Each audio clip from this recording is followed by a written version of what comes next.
할렐루야. 정신병원에 가서 진료를 받아야 될 사람이 있었습니다. 어느 날부턴가 자신이 개라고 생각하면서 이상한 증상을 나타내는 것이었습니다. 개 흉내를 내고 개 짖는 소리를 내고, 그래서 마침내 할 수 없이 정신병원에 가서 진료를 받게 됩니다. 의사가 그 사람을 진료하면서 언제부터 이렇게 되었습니까? 라고 물어보았습니다. 그러자 강아지 때부터 이렇게 되었습니다 라고 말했다는 것입니다. 이 정도 증상이면 아주 심각한 증상이다 할 수 있습니다. 사람만이 자기 자신에게 할 수 있는 질문이 있습니다. 나는 누구인가? 라는 질문인 것입니다. 이것은 사람만이 자기 자신에게 할 수 있는 질문인 것이고, 나는 누구인가? 내가 나를 어떻게 인식하고 있는가? 나는 나를 누구라고 생각하는가? 이것이 우리의 삶에 매우 중요한 질문인 것입니다. 예수님은 나는 선한 목자다, 나는 생명의 떡이다, 나는 부활이요 생명이다, 자기 자신이 누구인지 정확히 인식하고 계셨던 예수님이셨기 때문에 사명을 잘 감당할 수가 있었던 것입니다. 여러분은 자신을 어떻게 생각합니까? 자기 자신을 어떠한 사람으로 인식하고 있습니까? 나를 귀하게 여기면 인생도 귀하게 여기게 되는 것이고, 나를 소중하게 여기지 않으면 나의 인생도 소중하게 살 수가 없는 것입니다. 어떤 사람은 자기 자신을 너무나 비천하고 낮게 생각합니다. 그래서 나는 작은 사람이야, 나는 보잘것없는 사람이야, 나는 특별한 능력이 없어, 이렇게 생각하다 보면 모든 것이 두렵고 적극적으로 삶을 살 수가 없고 인생의 자신감을 상실하게 됩니다. 그런데 어떤 사람은 너무 과대하게 자신을 인정하게 됩니다. 그래서 모든 면에서 자신이 주도해야 되고, 자신이 결정해야 되고, 자신이 판단해야 되고, 자신이 다른 사람보다 월등한 사람이라 생각합니다. 이렇게 자신을 과대하게 생각하는 것도 인생의 문제가 되는 것입니다. 나의 존재를 올바르게 인식하고 올바른 뿌리를 내리는 것, 올바르게 나 자신을 인정하는 것, 얼마나 중요한지 모릅니다. 오늘 말씀에서는 예수 믿고 나서 변화된 나의 신분, 예수 믿는 우리들의 변화된 신분에 대해서 말해주고 있습니다. 우리들이 예수 믿기 전에는 죄 아래서 소망 없이 살아가던 사람들이었습니다. 하나님의 백성도 아니었고 하나님과 관계된 사람도 아니었습니다. 하나님의 궁일도 입지 못했습니다. 죄 아래 소망 없이 살다가 우리가 가진 소망이 있어봤자 세상의 작은 소망을 붙잡고 살아가던 보잘것없는 사람이었습니다. 그러나 예수 믿고 나서 우리의 신분이 변화가 되었습니다. 우리가 가지게 된 특권을 가지게 된 것입니다. 그래서 우리들은 이제는 하나님의 백성이요, 하나님의 긍휼을 입은 자요, 변화된 새로운 신분과 특권을 가진 자가 된 것입니다. 고린도후서 5장 17절에 그런즉 누구든지 그리스도 예수 안에 있으면 새로운 피조물이라, 이전 것은 지나갔으니 보라 새 것이 되었도다. 예수 그리스도 안에서 새로운 피조물로 변화된 신분, 누리게 된 특권이 우리 가운데 있다는 것입니다. 이 특권과 이 신분이 무엇인지를 우리는 정확히 이해할 필요가 있는 것입니다. 오늘 베드로전서 말씀에서 구체적으로 4가지 특징을 말해주고 있습니다. 첫째는 우리는 택하신 족속이 되었다는 것입니다. 예수 그리스도 안에서 우리의 변화된 신분, 첫 번째는 택하신 족속이 되었다는 것입니다. 모든 성도는 하나님이 선택한 사람들입니다.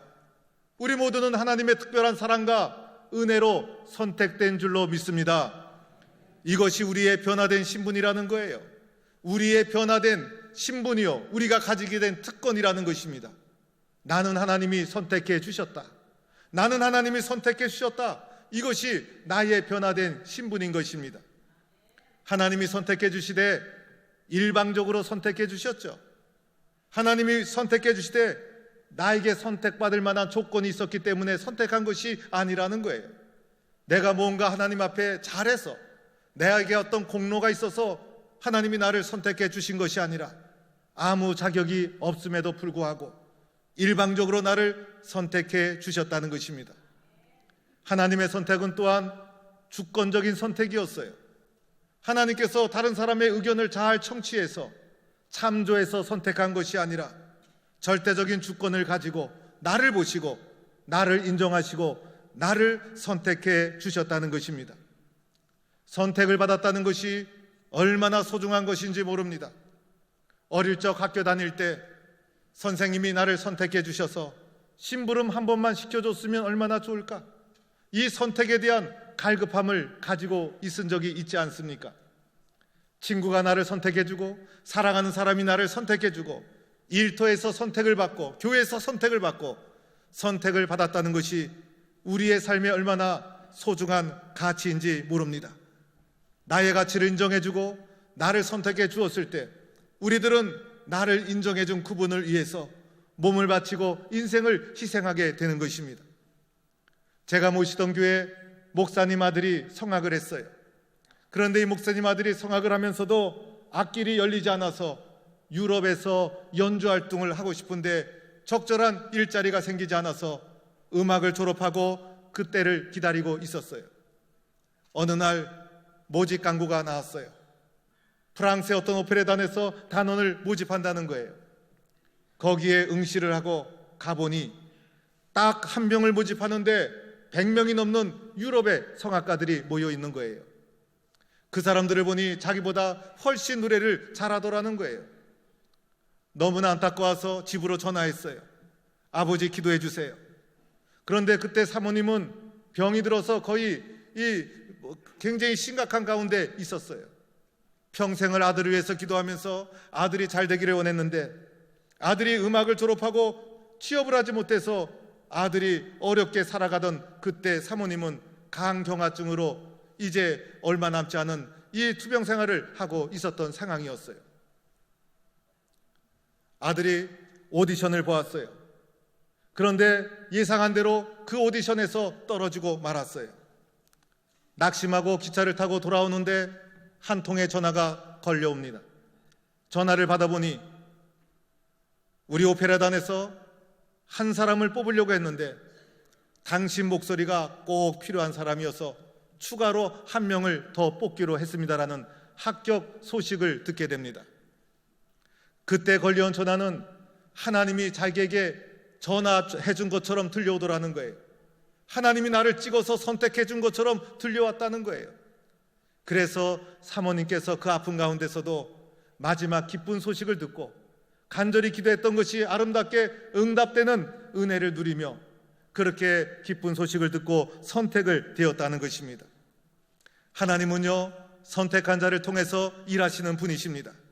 모세를 선택해서 이스라엘 백성을 적과 꿀이 흐르는 땅으로 인도해 주셨고 다윗을 선택해서 왕으로 삼아 주셨고 그리고 이스라엘 백성을 나의 택한 족속이라 말씀해 주신 것입니다. 하나님의 선택에는 변함이 없는 거예요. 하나님이 한 번 선택하시면 이 선택에는 변함이 없는 거예요. 오늘도 세상의 수많은 사람 가운데 예수님은 나를 선택해 주셔서 하나님의 사람으로 세상을 변화시키는 사람으로 나를 사용하고 있는 줄로 믿습니다. 두 번째 특징은 왕 같은 제사장이 되었다는 것입니다. 예수님 안에서 변화된 나의 신분, 왕 같은 제사장이 된 것입니다. 이것이 나에게 주어진 새로운 특권이요, 새로운 신분이 된 것입니다. 제사장이 누구입니까? 제사장만이 하나님께 나아갈 수 있는 사람입니다. 백성의 죄를 이게 속죄하는 제사를 드리고 그리고 하나님 앞에 나아갈 수 있는 특권을 가진 사람이 제사장인 것입니다. 제사장만이 인간의 속죄의 제사를 드리고 하나님 앞에 나아갈 수 있어요.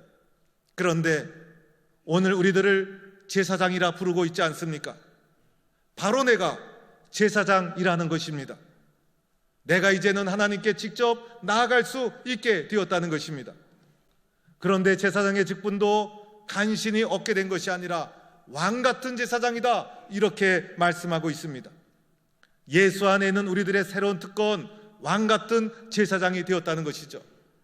그래서 우리들은 당당하게 그리고 자랑스럽게 자부심을 가지고 왕과 같은 권세와 그리고 자부심을 가지고 하나님께 당당하게 나아갈 수 있는 왕 같은 제사장이 된 것이 우리의 변화된 신분인 줄로 믿습니다. 종교개혁자들이 개혁을 하면서 제일 먼저 중요했던 신학 중에 하나가 만인 제사장설이었어요. 만인이 제사장이라는 것입니다. 당시의 캐톨릭 교회는 제사장적인 직분을 사제만이 독점하고 있었던 거예요.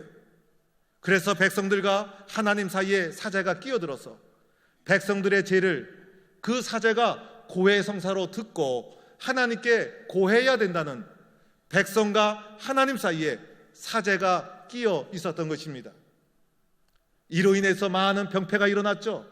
그래서 종교개혁자들이 그것이 아니다, 모든 사람은 예수 그리스도 안에 있는 사람은 왕 같은 제사장이다, 모두가 하나님 앞에 직접 나아갈 수 있다, 예수님의 이름으로 하나님께 직접 기도할 수 있다, 예수님의 이름으로 하나님께 직접 나아가면 하나님은 그들을 품어주시고 그들의 기도를 들어주시는 것이다. 그래서 만인 제사장설을 말씀하게 된 것이죠. 오늘 우리들은 나와 하나님 사이에 그 어떤 이물질이 끼어 있는 것이 아니에요. 나와 하나님 사이에 어떤 존재가 개입되어서도 안 되는 것이죠. 세상의 많은 사람 가운데 하나님은 나를 왕 같은 제사장으로 불러주셔서 하나님 앞에 직접 나아갈 수 있도록 나를 삼아 주셨다는 것이죠. 따라서 우리들은 예수님 앞에 예수님의 이름으로 하나님께 직접 나아갈 수 있는 제사장이다, 나는 왕 같은 제사장이다, 이런 변화된 신분에 대한 확신과 믿음을 가지고 살아가야 되는 것입니다. 세 번째 변화된 신분은 거룩한 나라라는 것입니다. 오늘 우리가 사는 이 세상은 거룩한 나라가 아닙니다. 그러나 이 세상 속에 살고 있던 우리들에게 하나님은 거룩한 나라, 하나님 나라 백성으로 우리를 불러주신 것입니다. 예수 그리스도의 피로 깨끗하게 된 우리들, 이제는 예수 그리스도 안에서 하나님의 말씀에 순종하고 하나님의 통치에 순종하고 하나님 말씀을 듣고 살아가는 하나님 나라 백성이 된 것입니다. 이제 우리들은 하나님 나라를 위하여 살도록 부름받은 존재가 저와 여러분인 것입니다. 우리가 비록 이 땅에 살지만은 하나님 나라를 바라보며 하나님 나라를 위해서 살도록 부름받은 존재가 된 것이죠. 오늘 우리가 사는 이 세상은 죄악이 가득한 세속적인 세상인 것입니다. 그런데 하나님 나라는 온전한 세상이고 사랑과 의와 정의가 가득한 세상이 되는 것이죠. 이 하나님 나라를 한문으로 그대로 읽어본다면 천국이라 할 수가 있는 것이에요. 우리가 비록 육신을 입고 이 세상에 살고 있지만은 이 세상에 소망을 두고 이 세상의 것을 모든 것으로 생각하며 이 세상만을 위해서 살아가는 것이 아니라 이 세상 속에 살고 있던 우리들을 하나님은 이 세상 속에서 불러내 주셨다는 거예요. 이 세상 속에 있는 우리들을 이끌어내 주셨다는 것입니다. 그래서 우리들을 거룩한 나라 백성으로 삼아 주신 것이죠. 우리는 거룩한 나라 백성이라는 이 소속감을 더 본질적인 소속감으로 삼고 살아야 되는 것입니다. 그래서 이 세상에 살지만은 이 세상 사람이 아니라 나는 하나님 나라 거룩한 백성이다. 그래서 하나님 나라 거룩한 백성이라는 소속감을 가지고 살아야 되는 것입니다. 내가 거룩한 나라 시민으로 소속감을 가지고 살아가면 살아갈수록 이 세상은 아름답게 변화될 거예요. 나는 거룩한 나라 백성이라는 소속감을 내 마음에 더 본질적인 소속감으로 가지고 살아가면 살아갈수록 이 세상은 변화될 거예요. 그러나 거룩한 나라 백성의 소속감을 가지지 못하고 살아간다면 우리는 이 세상 나라에 속한 자가 되는 것이고 세상에 변화를 주지 못하는 무기력한 인생을 살아갈 수밖에 없을 것입니다. 오늘도 주님은 나를 거룩한 나라 백성으로 삼아주신 줄로 믿고 세상을 변화시키는 거룩한 백성으로 살아갈 수 있기를 바랍니다. 네 번째는 그의 소유된 백성이 나에게 주어진 새로운 신분이라는 것입니다. 하나님은 나를 가리켜 하나님의 소유된 백성이라고 하고 있습니다. 여러분, 내가 어떤 물건을 소유하기 위해서는 값을 지불해야 되죠. 내가 값을 지불하고 그 물건을 사야 그것이 내 소유가 되는 것입니다. 내가 하나님의 소유가 되는 과정 속에 하나님이 값을 지불해 주셨다는 거예요. 죄를 없애주시기 위해서 예수 그리스도의 십자가의 피로 값을 지불해 주셨다는 거예요. 아낌없이 값을 지불해 주시고 세상 속에 있었던 우리들을 구원해 주시고 하나님이 그의 소유로 우리를 삼아 주셨다는 것입니다. 나는 하나님의 소유다. 나는 하나님께 속하였다. 우리는 이렇게 믿고 생각해야 되는 것입니다. 이사야 43장 1절에 야곱아 너를 창조하신 이가 여호와께서 지금 말씀하시느니라. 이스라엘아 너를 지으신 이가 말씀하시느니라. 너는 두려워하지 말라. 내가 너를 구속하겠고 내가 너를 지명하여 불렀나니 너는 내 것이라. 너는 내 것이라. 우리 주님은 우리를 당신의 소유로 삼아 주신 것입니다. 우리는 이렇게 놀라운 신분, 변화된 신분, 놀라운 특권을 가지게 되었어요. 선택받은 백성, 그리고 왕같은 제사장, 거룩한 나라, 그리고 그의 소유된 백성. 이것이 예수 그리스도 안에서 새롭게 주어진 나의 신분이요 우리의 특권인 줄로 믿고 살아가는 성도가 되시기를 바랍니다. 그런데 우리는 여기서 몇 가지를 생각해 봐야 합니다. 왜 이렇게 변화된 신분을 우리에게 주신 것일까? 왜 변화된 신분을 우리에게 주실 것일까? 우리를 행복하게 만들어 주려고 하신 것이에요.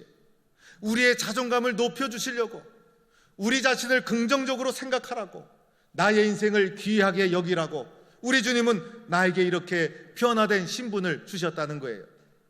예수 믿음에도 불구하고 자기 자신을 작게 생각하고 나는 보잘것없는 사람이라고 생각한다면 그것 또한 불신앙이라고 할 수 있는 거예요.